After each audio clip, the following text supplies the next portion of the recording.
So, a story from 1566. David Rizzio, the personal secretary of Mary Queen of Scots.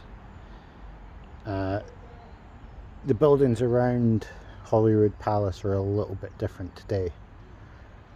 So the main building just here would have been where the dinner on the 9th of March would have been held. Mary Queen of Scots was with some friends, probably having pre-dinner talks or chats. Went into the main dining hall. They're probably having dinner, so it's around 8-9 o'clock. And a bunch of men, well, before the bunch of men, Lord Darnley, who was the second husband of Mary Queen of Scots, came in, probably sat down for a little while, but at some point accused Mary Queen of Scots and David Rizzio of having an affair, and accused David Rizzio of impregnating Mary Queen of Scots.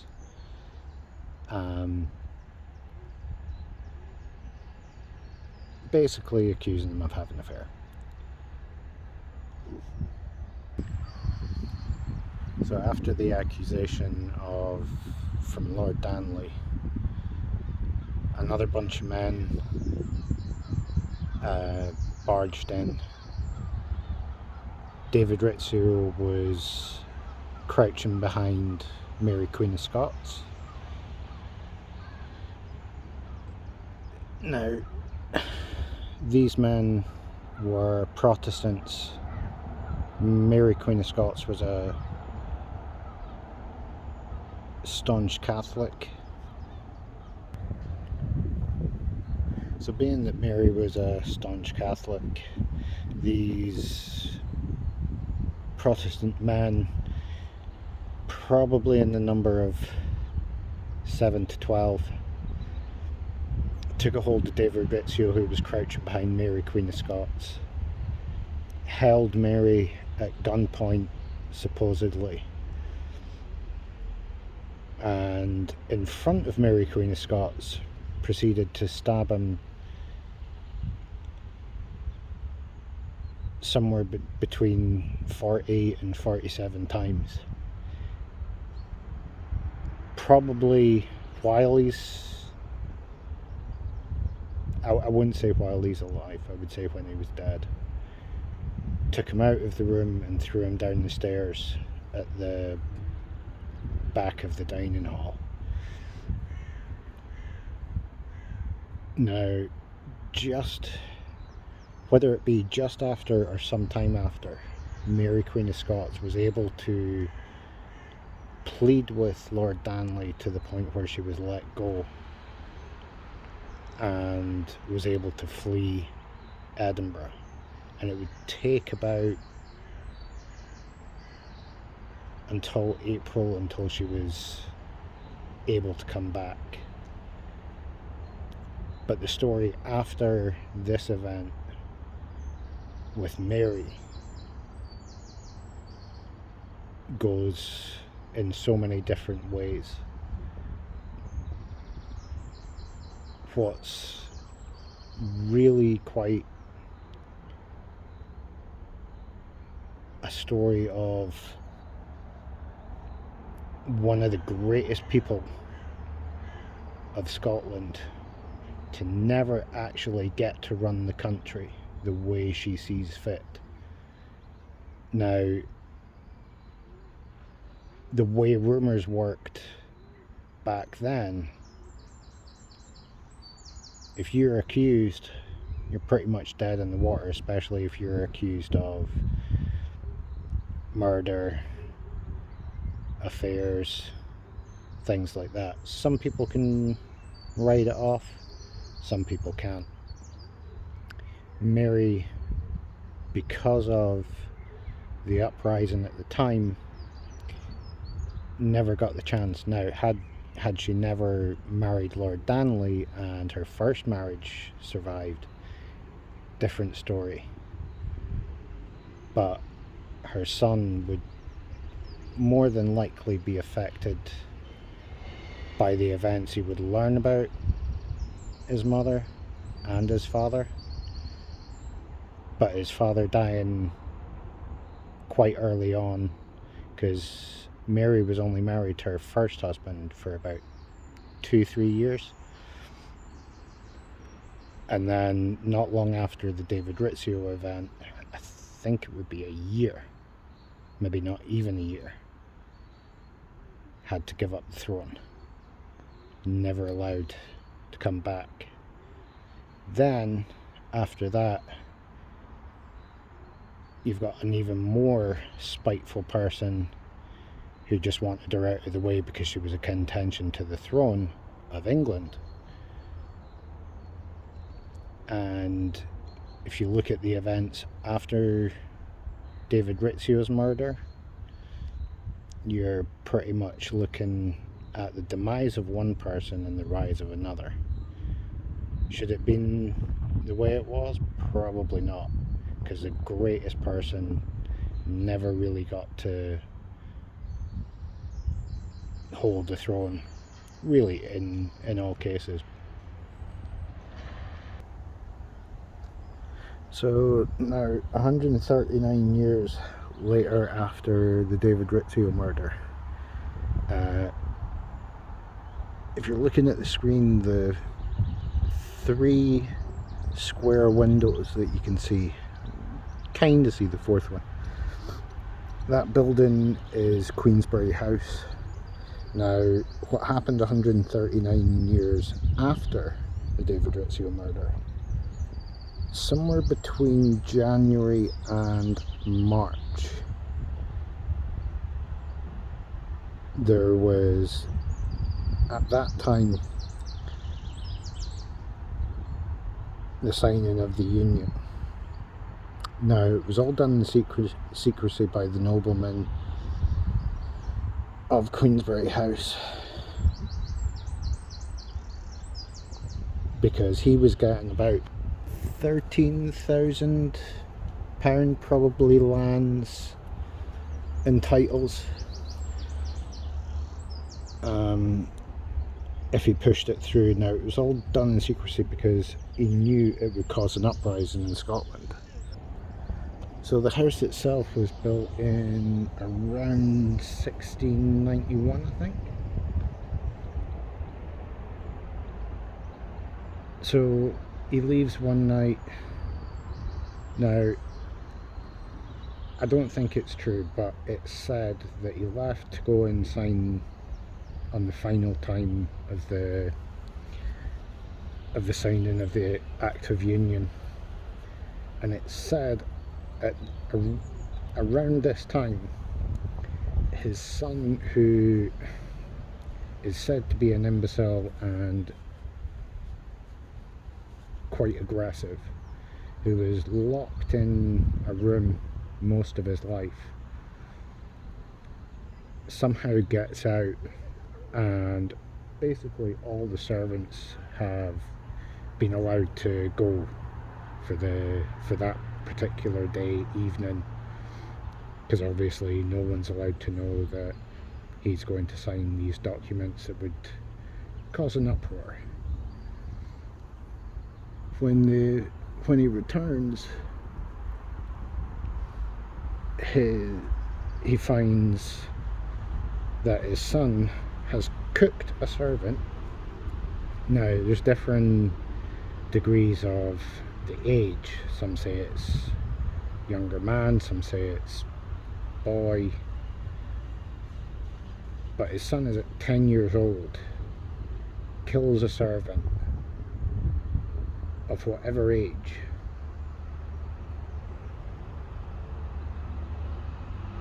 puts him on a roast, and basically spit roasts him and starts eating him.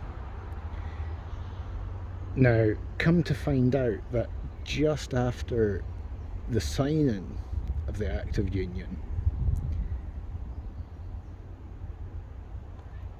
Edinburgh people are so upset that they actually storm the building. Now this is where I think it all stems from. It's probably stemming from the storming of this building back in 1707, just after the signing, because it was all held in secret. This is where I think that story stems from. So Edinburgh residents storm it, and then I'm guaranteeing afterwards someone or some of them started spreading the rumour that his son was a cannibal. Now, evidence shows that the kid dies, I think, when he's 16 or 17, around 17, 15. He was stripped of all his titles from the family. Now, I would imagine it was because of the rumours at the time stemming from this,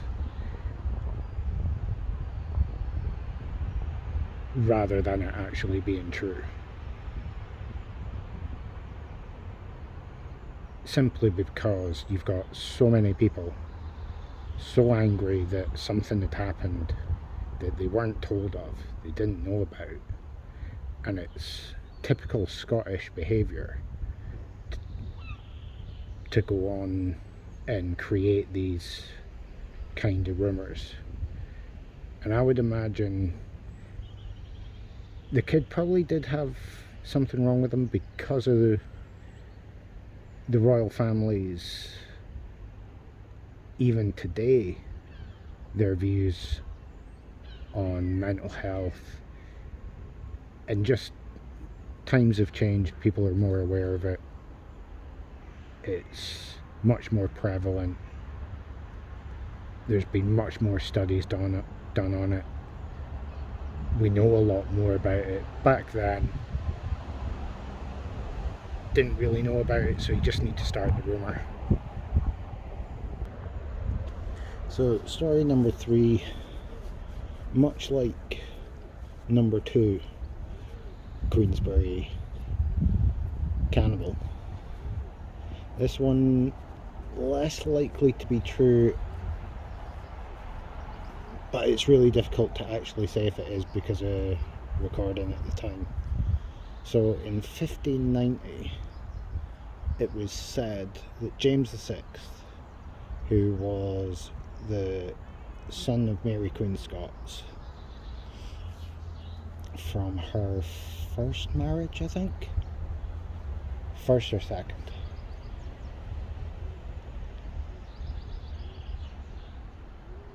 got wind of what was said to be a family that was robbing travellers.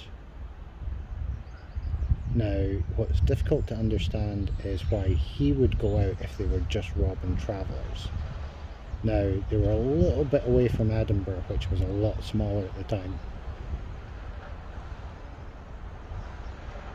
He took over the apparent hunting of the family. Now, the person who was the main character of this family was called Sawney Bean, who you could say loosely was the basis for The Hills Have Eyes. I tend more to think of the Kelly family, or what's the other one that was related to the Kelly family?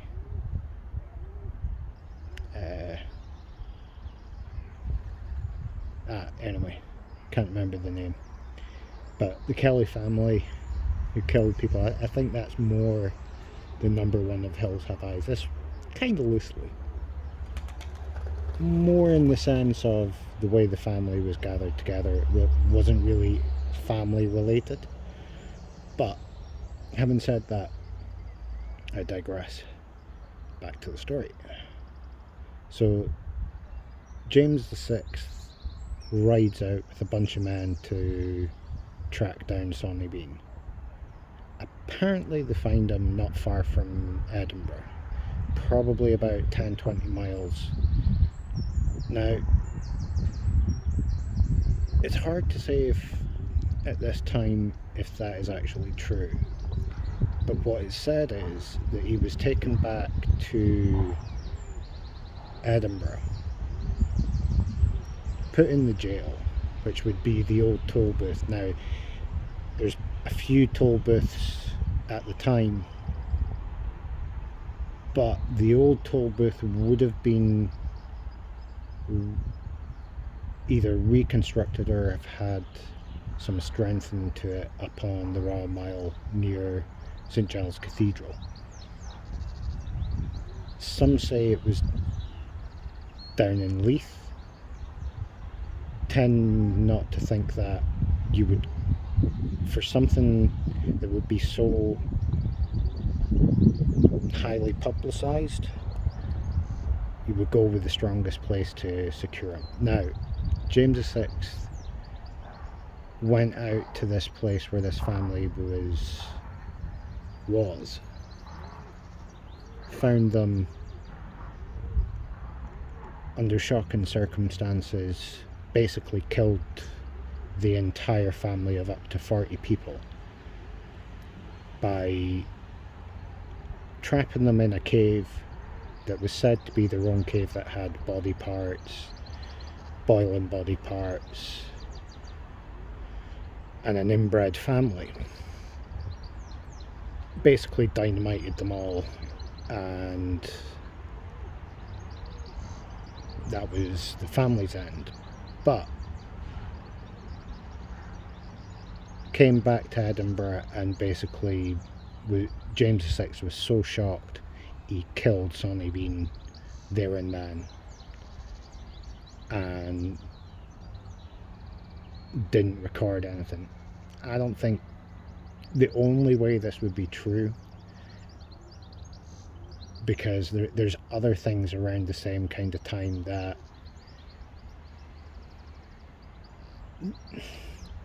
intertwine themselves with this kind of story. So I don't believe Sonny Bean was a true character of Scotland. Maybe. If it was true, the only way James VI would get involved is if there was some sort of royal or noble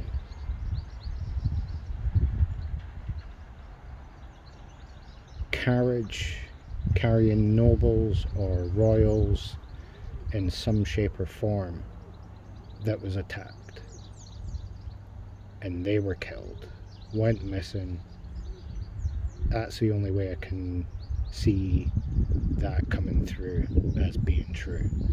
Other than that, there's no way, because James VI had other things that he actually interjected himself into at the time, which would be the witch trials of Edinburgh. And if you look at some of the names, they're very similar to the witch trials.